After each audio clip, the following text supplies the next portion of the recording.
You're pivoting to get your desired results. I'm not doing all this to be a failure. Oop, there it is. All right. Hello and welcome back to another video. My name is Spivey J. All right, so for today's video, I want to talk about and process how I wasn't failing, I was refining. And so I wanted to talk about how I've reinvented myself more times than most people would like to admit. And this is specifically in the business entrepreneurship category. And if you've ever reinvented yourself or gone a different lane or just pivoted too many times, probably share in the comments below what area of your life was that. What did that look like? Were you a teacher one day, then you were going to school to fix airplanes the first year teaching because you were like, these kids are bad? Were you an artist and now you create AI agent chat boxes for a startup company? Like, have you ever reinvented yourself? And if so, let me know in the comments. All right, so for me, what that looked like, my example would be, so I moved to China to learn exporting. I wanted to learn how to get products from China specifically to the United States of America. In the time period that I went, no one was really online. That many people weren't online teaching it, and if so, the price to learn was a little bit up there. So I went to learn myself. Is that dramatic? Probably, but whatever. I moved to China to learn exporting. And then I began selling a brand on Amazon, but the profit margins were trash. You hear me? Successful sales, absolutely, reviews, all of the things you need to make passive income on Amazon. So profit margins were trash, and it just wasn't a sustainable business. So because it wasn't a sustainable business for many reasons. So the reason selling on Amazon FBA for me was a failure was mostly because I wasn't able to retarget previous customers to new products because they were Amazon customers and not mine. So I thought maybe I should pivot, and then I opened up that brand onto a Shopify website, and that failed because you need visibility, and without visibility there's no distribution, nobody knows you exist, so you're not making any sales. So, and this wasn't after I did Shopify, but in addition to that, I was helping people source products from China myself. And because I was living there and because I understood the language enough, but mostly the customs and like the way they do business, I was really good at it actually. But for me, that doesn't align with what it is I enjoy. So failure, not enough capital. So let's start off. So exporting from China, the failure part of that was I didn't have the proper structure operationally, and I didn't have a team on ground stateside to help fulfill the business structure that I was building.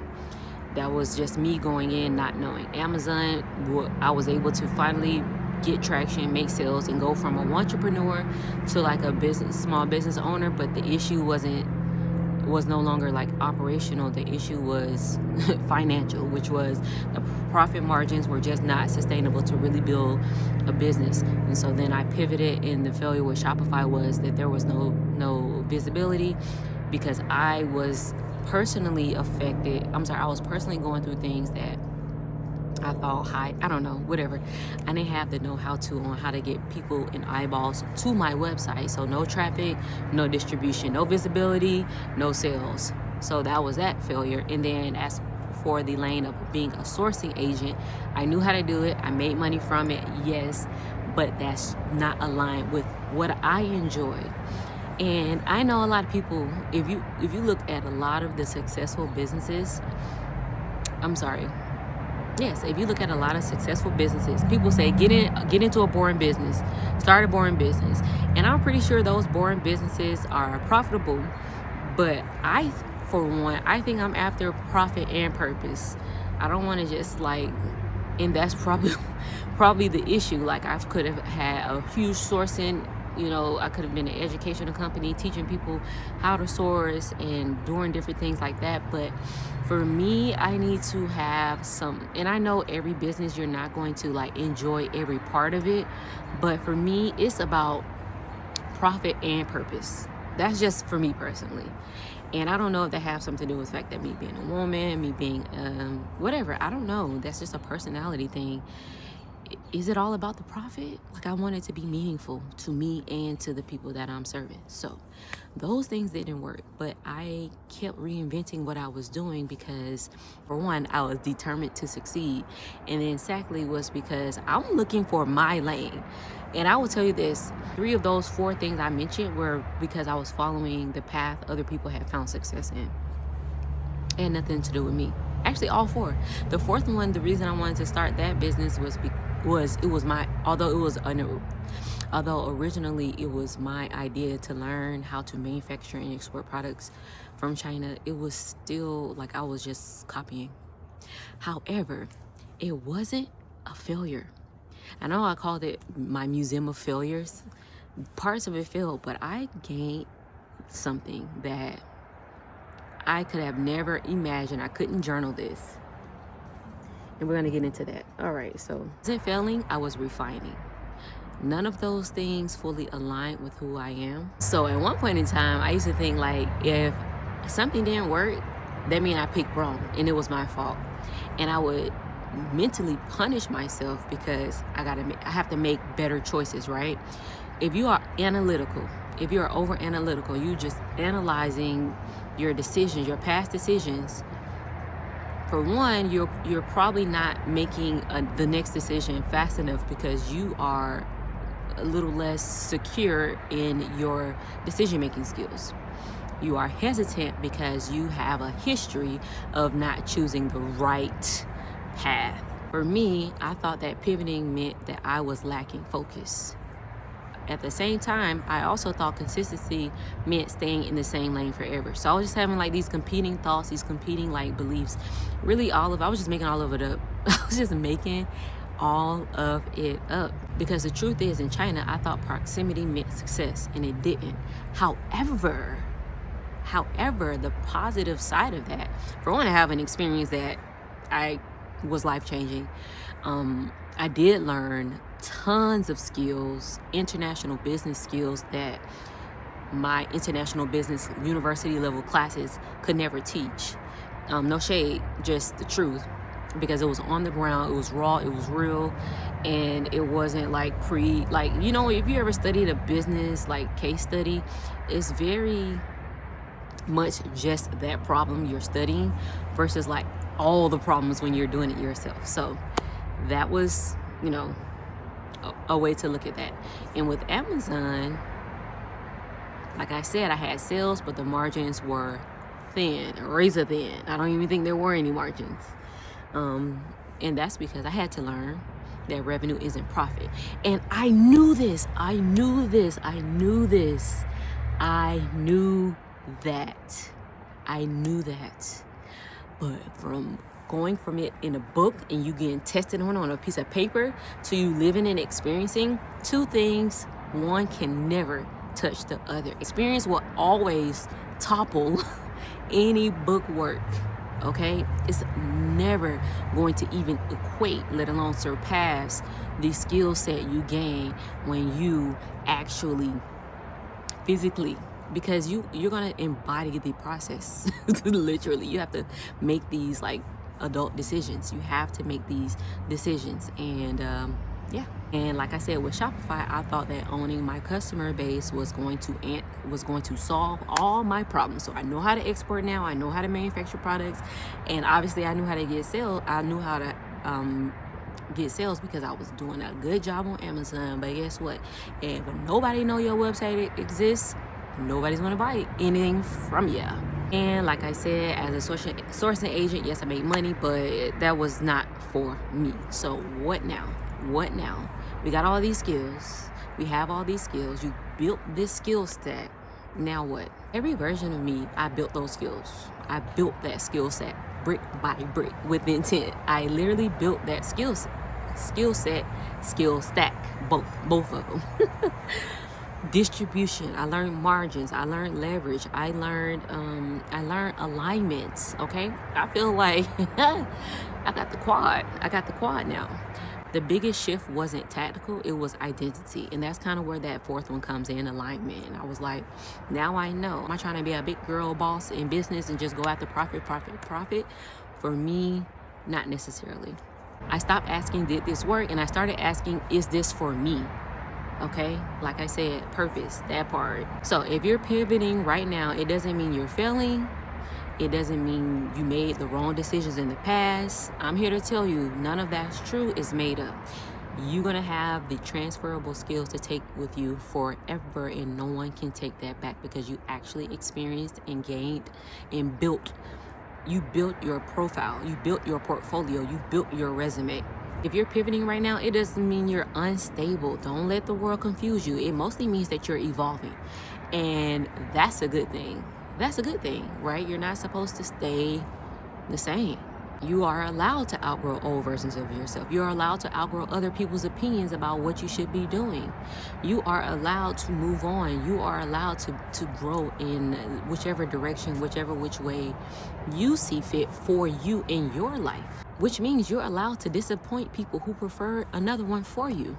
You are allowed to refine. You know, some products are just top tier perfect. In our mind, it can't get any better than that.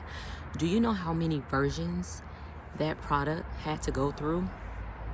Do you know how many versions of reiteration and practice a person had to go through to be the best of the best of the best? You couldn't even put a number on it. It's an identity. Reinvention without structure looks chaotic. It looked like you're all over the place. And reinvention with standards look intentional. So where are your standards? Okay, you have something you've done, you didn't like it, or it wasn't a good fit for you, but you have these skill sets. Now it's time to reinvent yourself, but you still need to have another level of standards. For example, give yourself enough time to learn the new thing. If you're reinventing yourself, you're learning something new, give yourself the right amount of time.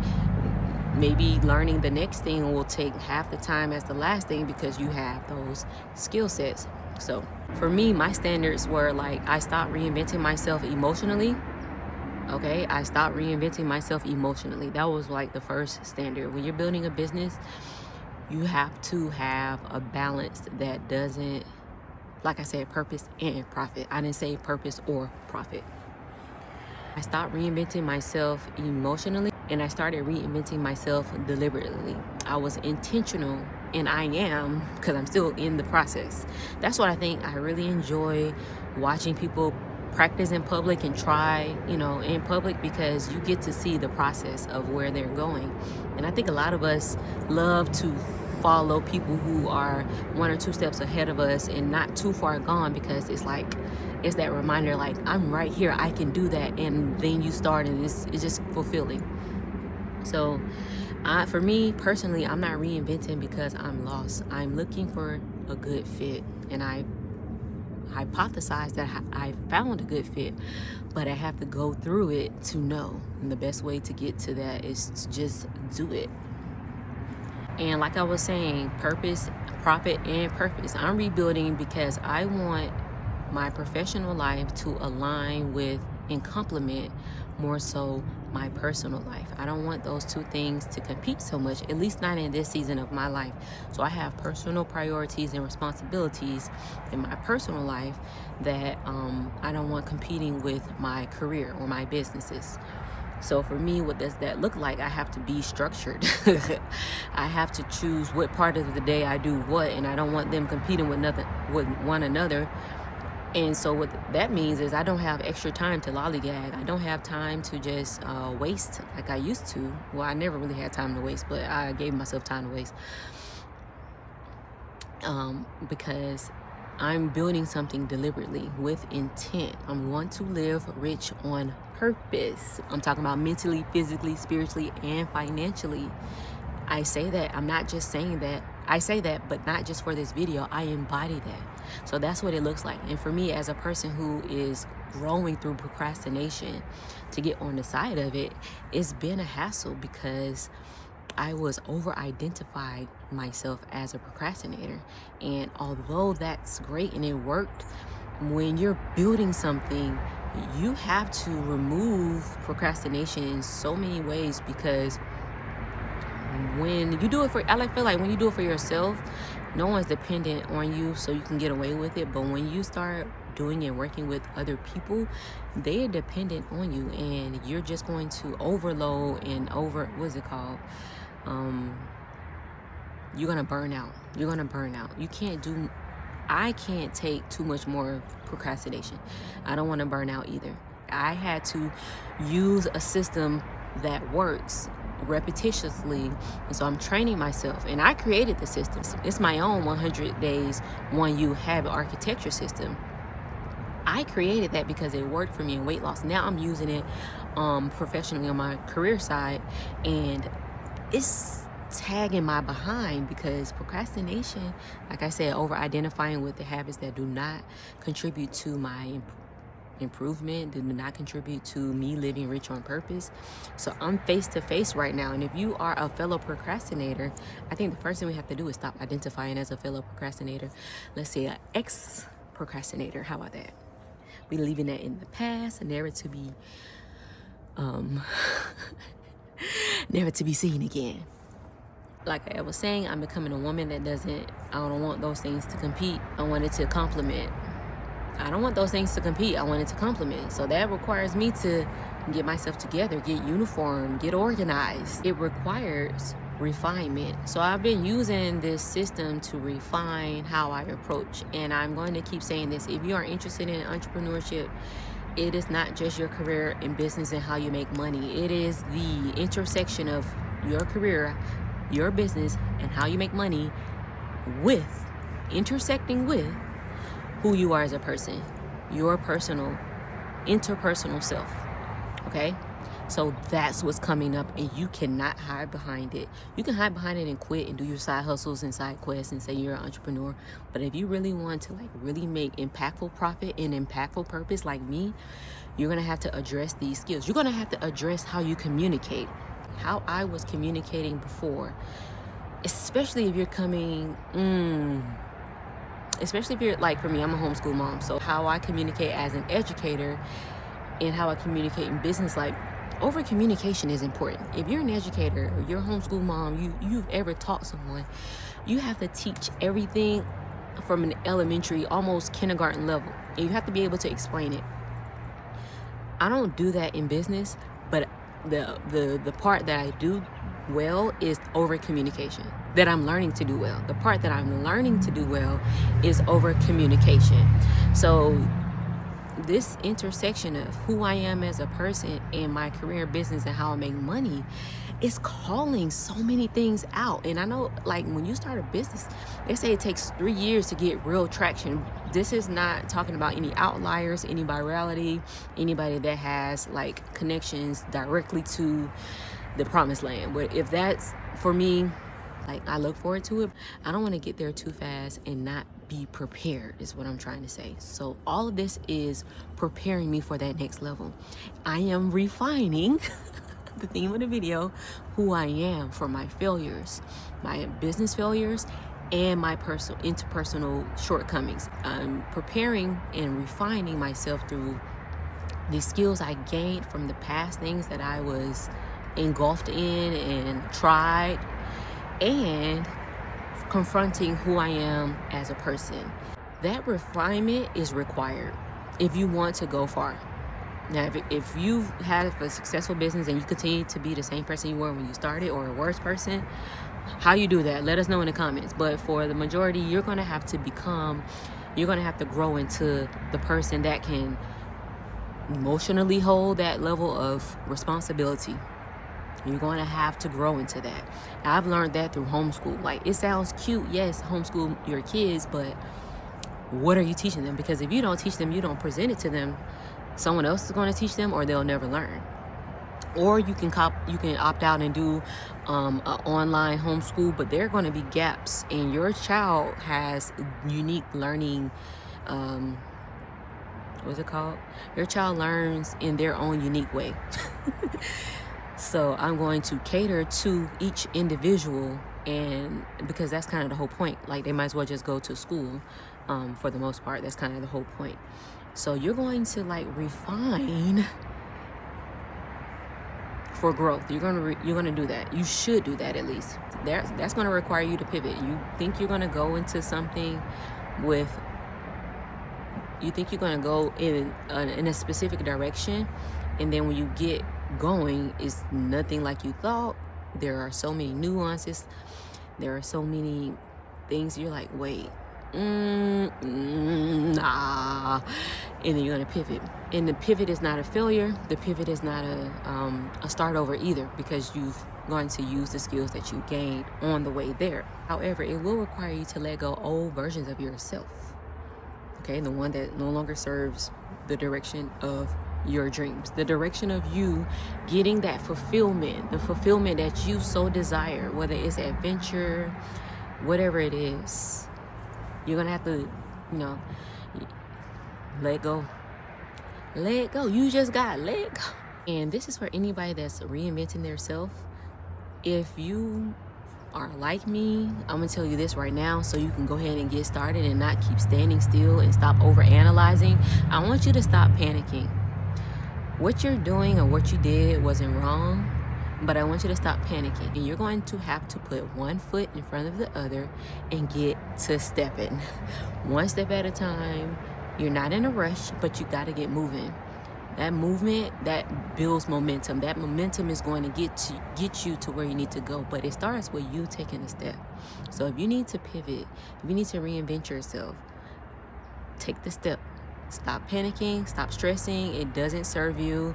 It doesn't serve who you're looking to serve. And if you're interested in building something that's both profitable and purpose-driven, then you need to get going ASAP. It doesn't mean you're unstable at all. No one is thinking that but you. If you are thinking that, no one's thinking that but you. It doesn't seem like you're unstable, okay? You're not unstable. You're a human being. You're designing, okay? You're becoming. You have to unbecome before you become. Sometimes it happens at the same time, but you are designing, creating, and building something that's unheard of. If you're designing something that's for you in your own unique way, it's unheard of. It's new. There are going to be a lot of things you don't know, but that doesn't mean that shouldn't make you panic. That means roll your sleeves up and get ready to get dirty, because there's a learning curve to everything. Okay, all those 4 things I told you about in the beginning, that took me like 5 years. That was like 5 years of my life, going through all those different businesses. Those are the ones that I'm sharing with you.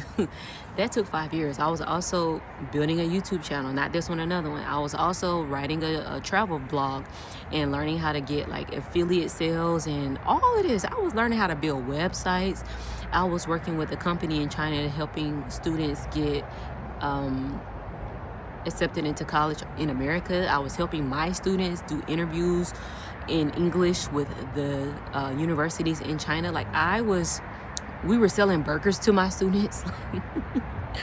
There is no, like, I have been trying everything.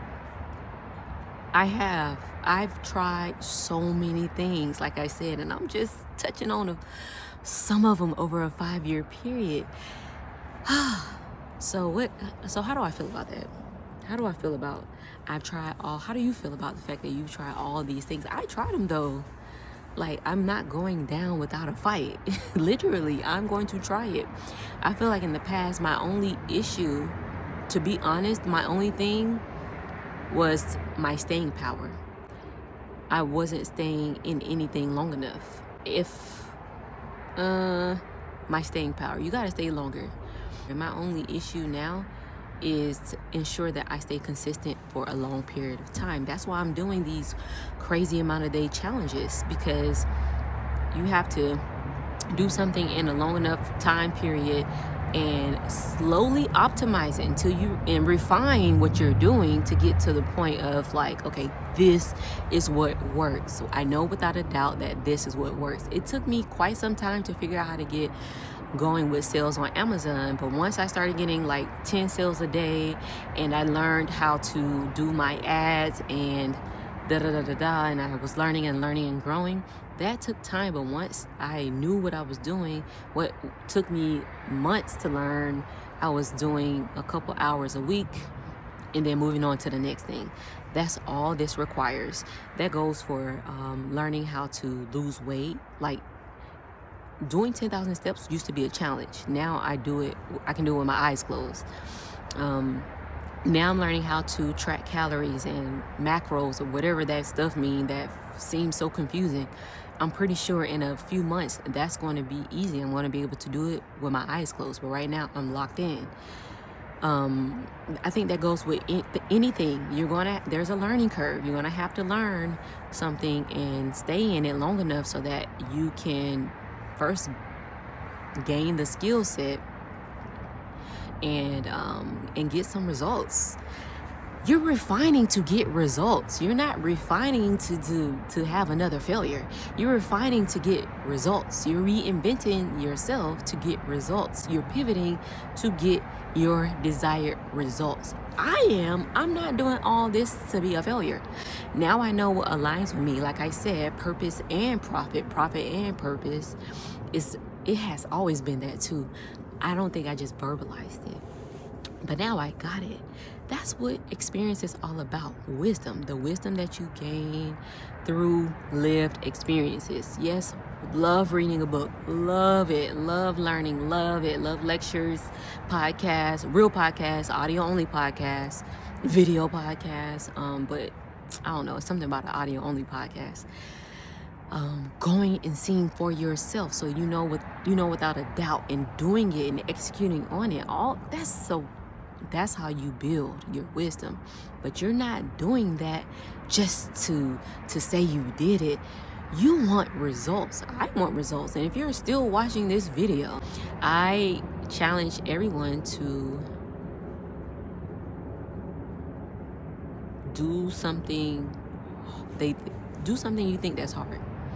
Do something you think that's hard in your business, in your life, until it's no longer hard. For me, it took me 100 days, and then walking 10,000 steps became my identity. Okay, I don't walk around saying like, hi, my name is 10,000 steps, but you know what I mean. It became a part of my identity. Alternate day fasting, did it so much like it was nothing. 223 days, 7+ months. I did so good, my family members stopped telling me to cheat, and they started asking me, hey, today's not your eating day, I'll pack you a plate so you can have it tomorrow. Like, because they know I'm not about to indulge. I'm going to wait till tomorrow. Became a part of my identity. That's what you have to do. And now I'm doing that in business. I'm doing that in my career. And now that I have the skill set that I've been building for years, I think that I'm going to use all of it as leverage, as long as it's aligned.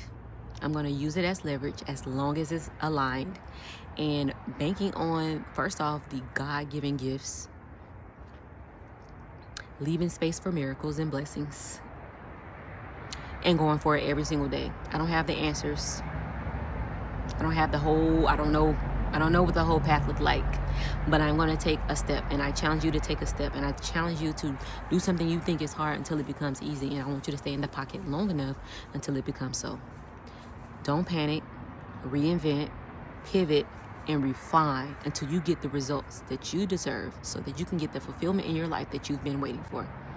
Thank you so much for watching. If you're interested in living rich on purpose, I'm talking about mentally, physically, spiritually, and financially, make sure you subscribe if this video resonates, because over here we are building our dream life brick by brick by brick with intent. I hope you have a beautiful day. My name is Spivey J. Peace.